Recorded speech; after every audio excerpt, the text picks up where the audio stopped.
Get away from here and wait outside. You have no business being here. The voice cut through the afternoon air like a knife, dripping with disgust and authority. The flight attendant screamed, I'm calling security if you don't leave immediately. People like you don't fly on jets like this. Vivian, the black woman, stood there silent. The silence that followed was deafening. Rain began to fall on the tarmac of Westchester County Airport. And in that moment, a billionaire heiress stood face to face with an employee who had no idea she owned the entire company. But what the flight attendant screaming those words didn't know was that she had just made the biggest mistake of her entire life. Before we start this story, if you support that everyone should be respected, no matter their skin color, hit the subscribe button. Type support and where you're watching from in the comments. Vivian Carter at 37 years old. She's one of the most powerful women in aviation that you've probably never heard of. Just 12 hours earlier, Vivian had been sitting in a boardroom in London, closing a $3 billion international acquisition deal. Now, she was rushing back to the United States for her father, Charles Carter's 70th birthday celebration in the Hamptons. The Carter family built their empire over 3 generations, owning everything from luxury hotels to tech companies, and yes, one of the largest private aviation companies in North America. But here's what makes Vivian different from every other wealthy AIS you might know. She deliberately stays invisible. No social media accounts, no red carpet appearances, no magazine interviews. As Vivian arrived the airport early, she opted to enter the airport lounge first before her flight. But the gatekeeper stopped her, saying, Ma'am, this lounge is for first-class passengers only. You'll need to show me your boarding pass and identification. The voice was sharp, dismissive, dripping with the kind of authority that comes from gatekeeping privilege. Vivian paused, surprised by the aggressive tone. She had been using this lounge for over a decade, though she typically visited during quieter hours. Of course, she replied, reaching into her purse for her platinum membership card and boarding pass. David took the documents with obvious skepticism, examining them like a detective studying evidence of a crime. These don't look right, he announced loudly enough for other staff to hear. I'm sorry, but these credentials don't look right. Are you sure you're supposed to be here? Ma'am, I'm going to have to ask you to wait outside while we verify your credentials. This lounge is for our most exclusive clientele. I assure you my credentials are authentic, Vivian replied, her voice maintaining its composure despite the public humiliation. Ma'am, do you understand what kind of facility this is? David continued, warming to his subject. This lounge has a $50,000 annual membership fee. Our clients are Fortune 500 CEOs, heads of state, Hollywood royalty. They pay for exclusivity and privacy. As if to prove his point, a white man in his 60s wearing casual golf attire approached the lounge entrance. David's demeanor immediately transformed. Good afternoon, Mr. Patterson. Right on time for your flight to Miami. Please go right in. No request for identification, no questioning of credentials, no lectures about exclusivity. The contrast was stark and intentional. You see, David said, turning back to Vivian, that's what our typical clientele looks like. Now, I'm going to need you to wait outside while I verify these suspicious documents. Wait outside, Vivian repeated, rain beginning to fall through the terminal's glass ceiling. Yes, ma'am. For the security and comfort of our legitimate members, I cannot allow you inside with questionable credentials. For 25 minutes, Vivian stood outside the lounge in the rain while David made a show of verifying her credentials. Other wealthy passengers, all white, came and went without any scrutiny. The message was clear. Her race disqualified her from belonging in this space, regardless of her actual membership status or wealth. Ma'am, David finally announced, I've decided to allow you access on a provisional basis because of the rain, but I want you to know that we'll be monitoring your behavior closely. The condescension was breathtaking. David was granting permission for Vivian to enter her own company's lounge as if he were doing her a tremendous favor. As Vivian finally entered the lounge, soaked from the rain and humiliated by the public spectacle, she processed what had just happened.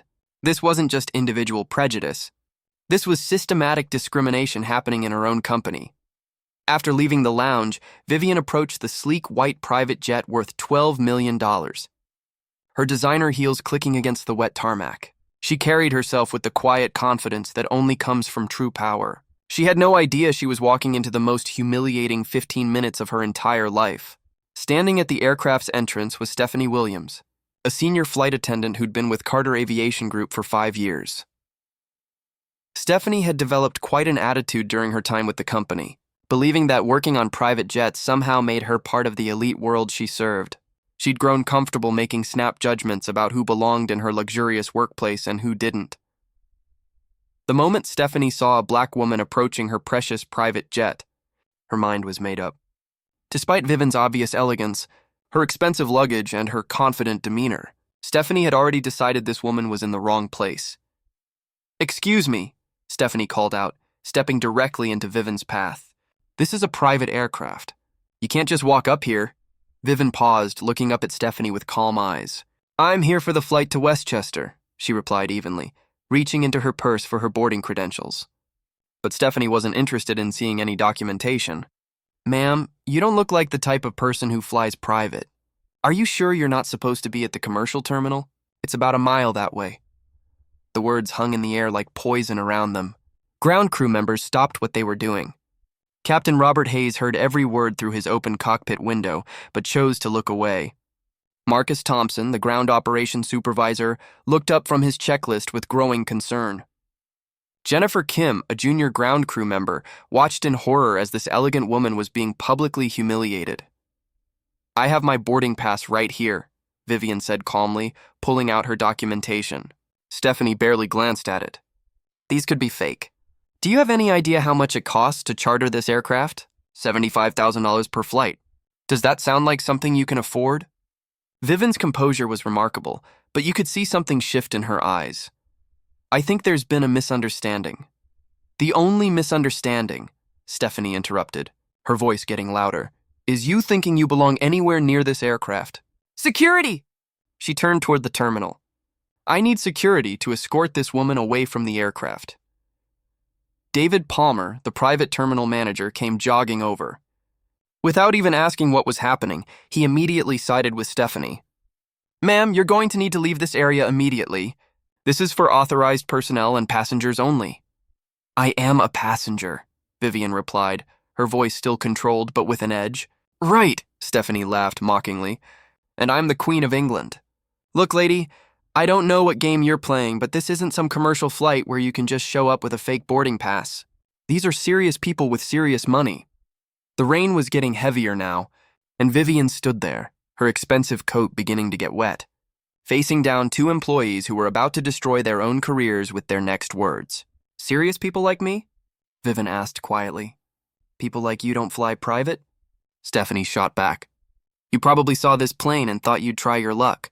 Well, guess what? It's not happening. Not on my watch." Marcus Thompson finally stepped forward, his conscience getting the better of him. "Stephanie, maybe we should just check her credentials properly." "Stay out of this, Marcus," Stephanie snapped. "I know how to do my job. Unlike some people, I actually care about the security and reputation of this company." That's when Vivian Carter did something that sent chills down everyone's spine. She smiled. Not a friendly smile, not a nervous smile, but the kind of smile that powerful people wear when they're about to destroy someone's entire world and want to savor every second of it. "You care about the reputation of this company?" Vivian asked, her voice deadly calm. "Absolutely, and that means keeping out people who clearly don't belong here." Vivian pulled out her phone and her voice changed completely. Gone was any trace of the accommodating passenger. What emerged was pure authority, the kind of voice that commanded boardrooms and closed billion-dollar deals. "In that case," she said, dialing a number, "I think it's time we discussed exactly what kind of reputation you've been building." As the phone began to ring, Stephanie and David exchanged glances. Something in Vivian's tone made them suddenly very nervous. Captain Hayes finally climbed out of the cockpit, realizing that whatever was happening was far beyond a simple passenger dispute. Tyler Brooks, the co-pilot, followed closely behind, his face pale with worry. Jennifer Kim moved closer, and for the first time, she really looked at this woman who was being so brutally dismissed. The quality of her clothes, the confidence in her posture, the way she carried herself. This wasn't someone who was lost or confused. This was someone who belonged exactly where she was standing. As Vivian's phone call connected, Stephanie Williams and David Palmer were about to learn a lesson about assumptions, respect, and consequences that would haunt them for the rest of their lives. "Hello," Vivian said into the phone, her eyes never leaving Stephanie's face. "This is Vivian Carter, and I need to speak with the board of directors immediately." The color drained from Stephanie's face. The name Carter in aviation circles meant only one thing. But it couldn't be, could it? The name Carter hung in the air like a thunderclap. But Stephanie Williams was too blinded by her own prejudice to understand what she had just heard. Instead of backing down, instead of questioning her assumptions, she doubled down. "Carter!" Stephanie scoffed, her voice dripping with mockery. "Oh, so now you're claiming to be related to the Carter family? What's next? Are you going to tell me you're the Queen of England too?" Vivian's finger hovered over the end call button. For a moment, she considered hanging up and walking away. After all, she had learned what she needed to know about the culture in her own company. But something in Stephanie's tone, the sheer audacity of her dismissal, made Vivian stay. This wasn't just about one ignorant employee. This was about a system that needed dismantling. "Actually," Vivian said, placing the phone back to her ear, "hold that call for just a moment. I want to give these employees one more chance to show me who they really are." "Ma'am," Stephanie continued, her voice getting louder, "I'm going to need to see some real identification. And I mean real identification, not some fake documents you printed at home."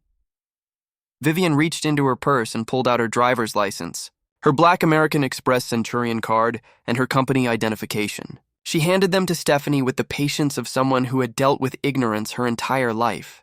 Stephanie barely glanced at the documents before handing them back dismissively. "These could be fake, too. Do you know how easy it is to get fake IDs these days? I've seen it all before." The irony was breathtaking. Here was a woman making $70,000 a year, questioning the credentials of someone who could buy and sell the entire airport without checking her bank balance. But Stephanie's prejudice had blinded her to reality. David Palmer, the private terminal manager, had been watching this exchange with smugness. "Is there a problem here, Stephanie?" he asked. "This woman is trying to board a private aircraft with what appear to be fraudulent documents," Stephanie explained. "She's claiming to be part of the Carter family." David looked Vivian up and down with undisguised contempt. "The Carter family? Really, ma'am? I've worked in this industry for 15 years. I know what wealth looks like, and you're not it." The statement was so absurd that Vivian almost laughed. Here was a man making $80,000 a year telling a billionaire she didn't know what wealth looked like. Vivian's training in composure held firm. "What exactly does wealth look like to you?" she asked quietly. "Well, for starters," David said, "wealthy people don't just show up at airports alone. They have assistants, bodyguards, entourages. They don't carry their own luggage. They certainly don't stand around arguing with staff." At that moment, a white man in his 60s approached another private jet 50 yards away. He was wearing khakis and a polo shirt, no more expensive looking than Vivian. Yet he was greeted warmly, no ID check, no questions. Mr. Patterson had been worth about $50 million. A fraction of her wealth, was treated like royalty simply because he was white and male. The discrimination was so blatant that even ground crew shifted uncomfortably. Marcus Thompson, the operations supervisor, finally spoke. "Stephanie, maybe we should call the main office to verify." "Marcus, I told you to stay out of this," Stephanie snapped. "This woman is clearly trying to scam her way onto a private aircraft, and I'm not going to let it happen." But Marcus wasn't the only one uneasy. Captain Hayes, with 23 years in aviation, felt something was wrong. Everything about Vivian's composure and elegance screamed authenticity. Yet he stayed silent, telling himself it wasn't his responsibility. Only Jennifer Kim, the junior ground crew member, seemed to fully recognize the injustice. She had seen real wealth before, and everything about Vivian Carter, her clothes, jewelry, diction, and posture, reflected it. Jennifer wanted to help, but who would listen to her? As the confrontation dragged on, Vivian felt something she hadn't in years. Powerless rage. Not because she couldn't handle it, she had the means to destroy them. The rage came from knowing this happened daily to people without her power, so she decided to let it play out, to document everything, and then burn down the culture that enabled it. "Ma'am," David Palmer said, his voice authoritative, "I'm going to have to ask you to leave the private terminal entirely. You're disrupting operations." "Disrupting your operations?" Vivian repeated calmly. Stephanie interjected condescendingly. "Look, I'm sure you're a nice person, but this aircraft is reserved for high-net-worth individuals. You might want to check with JetBlue. They have nice flights." The insult was staggering. "High-net-worth individuals," Vivian repeated thoughtfully. "And you've determined that I'm not one based on what exactly?" David and Stephanie exchanged a look. They didn't have to say it. To them, a black woman couldn't possibly be wealthy enough. Based on experience, David finally said.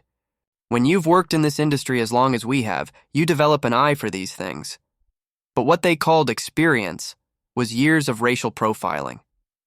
They were so used to their bias they didn't even see it. Jennifer Kim couldn't stay silent any longer. She walked up to Vivian. Ma'am, I'm so sorry about this. Maybe I could call the main office to sort this out. Vivian smiled faintly. Your kindness means more than you know. But I think this situation needs to play out. Stephanie grew agitated. I'm calling airport security. You're trespassing on private property. I'm trespassing? Vivian asked, still calm. Yes, Stephanie snapped. This is a private aviation terminal. Access is restricted. And you're certain I'm not an authorized passenger? Absolutely. Your credentials don't match our manifest. They look suspicious. What Stephanie didn't know was that the manifest listed only V. Carter, a privacy measure. But in her mind, a Carter couldn't possibly look like this woman. You know what? Vivian said, pulling out her phone again. I think it's time I made that call. Her voice hardened into pure authority. Hello, I'm at Westchester County Airport, and I'm experiencing systematic discrimination from our employees. Yes, our employees. Those words drained the color from Stephanie and David's faces. I want a full investigation launched immediately, Vivian said firmly. Pull the last 30 minutes of security footage. Review hiring and training practices in this division. Captain Hayes climbed out of the cockpit, his face pale. He overheard Vivian continue. Suspension isn't sufficient. We're looking at immediate termination for cause. This is exactly the liability the board has been worried about. She looked at Stephanie. He's pulling the employment files for everyone involved. Silence spread. Other passengers and crew whispered as they realized something huge was happening. Marcus Thompson approached nervously, regretting not stepping in sooner. Stephanie, maybe we should reconsider. Reconsider what? She snapped, though less confident now. Some woman claims to be a Carter and suddenly we're supposed to believe her? But even as she spoke, doubt crept in. The way Vivian spoke about board meetings, liability, employment files, it felt too authentic. David Palmer's smugness faltered too. He prided himself on reading people, but everything about her screamed authority. What if they'd made a terrible mistake? Ma'am, David said carefully, perhaps there's been a misunderstanding. A misunderstanding? Vivian cut in. You accused me of fraud, trespassing, and carrying fake ID. You humiliated me, refused me boarding, threatened me with arrest. What part of that is a misunderstanding? She raised the phone again. Yes, Mr. Chairman. I'm still here standing in the rain because your employees decided I don't look like someone who should be allowed on a Carter jet. The realization finally hit Captain Hayes. Stephanie, what manifest are you looking at? The standard manifest, she muttered.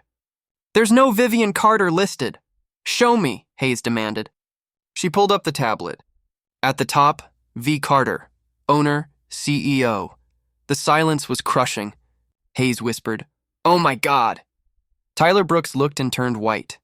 The woman they had humiliated was their boss. Stephanie collapsed onto a crate, horror dawning. She had discriminated against the CEO of Carter Aviation, in front of witnesses, on camera. Vivian ended her call and looked around at them. She wasn't angry and she was disappointed. Now, she said quietly, someone mentioned calling security. I think that's an excellent idea. I'd like to file a complaint for discrimination, harassment, and hostile work environment. She began making more calls. To her assistant, cancel Manchester. Clear my week. To head of security, secure the footage. This will be evidence. To her brother Marcus, bring legal, HR, and termination paperwork. Finally, to the boardroom. I'm calling an emergency meeting. This company's reputation is on the line. By then, a crowd had gathered. Marcus Carter arrived with lawyers, HR, and security. The airport security chief confirmed they had everything documented. Marcus approached his sister, devastated. Vivian, I am so sorry. Don't apologize to me, she replied coldly. Apologize to every passenger who's been treated like this. To employees who've been discriminated against. To shareholders whose company reputation you've just destroyed. Marcus turned to the staff, his voice deadly quiet. Which one of you told my sister she doesn't belong on her own aircraft? Vivian walked toward the aircraft, no longer as a passenger but as CEO. Inside the $12 million jet's conference cabin, she sat at the head of the table. Her legal team, HR, and Marcus flanked her. Across sat Stephanie, David, Captain Hayes, and Tyler Brooks, like defendants on trial. "I want to understand," Vivian began, "how my employees could treat anyone the way you treated me today." She turned to Stephanie. "What made you think I didn't belong?" "I thought," Stephanie whispered, "you thought a black woman couldn't possibly afford private aviation? That wealth has a color? That's the problem. You only regret this because of who I am." She faced David. "You told me you know what wealth looks like." "Explain." He stammered apologies. If you had known I was the owner, that I was wealthy, that I was important, the problem is you think it should matter." One by one, they admitted the truth. Stephanie confessed she had made similar assumptions before. David revealed profiling was routine. Hayes admitted he'd witnessed discrimination before but stayed silent. Vivian delivered judgment. Stephanie Williams terminated. Immediately. David Palmer terminated. Immediately. Captain Hayes suspended pending investigation. "This isn't just about you," she continued. "It's about culture. From now on, every employee undergoes bias training. Every manager retrained. Reporting systems will protect passengers from what I endured today." Within 24 hours, justice swept through Carter Aviation. Stephanie and David were blacklisted from aviation. Hayes' 23-year career ended in suspension. The heroes were rewarded. Marcus Thompson, who tried to intervene, was promoted. Jennifer Kim, the junior staffer who showed kindness, received a scholarship and management role. Vivian overhauled the company. Anonymous reporting, independent reviews, AI systems to monitor bias in real time, a victim advocacy program. Carter Aviation became the industry gold standard. Her family, once committed to invisibility, embraced visibility. Vivian began surprise visits and frontline talks. At her father's 70th birthday, Charles Carter listened to her story. His pride outweighed his anger. "You turned the worst day into the best lesson. Power without purpose is just privilege. Power with purpose can change the world." The incident became a Harvard Business School case study. Other companies scrambled to copy their reforms. Vivian became nationally recognized, the executive who turned humiliation into transformation. 6 months later came the twist. Stephanie Williams, disgraced, had spent her time volunteering, confronting her biases. She wrote a public apology letter. Vivian shocked the world by offering her redemption. Not a job, but a place in Carter Aviation's diversity training, telling her story to prevent future bias. "True leadership includes forgiveness alongside accountability," Vivian explained. 1 year later, Carter Aviation was unrecognizable, the model of inclusivity. Vivian Carter proved the most powerful response to injustice isn't revenge, it's revolution. And it all began with one woman refusing to back down when told she didn't belong on her own plane.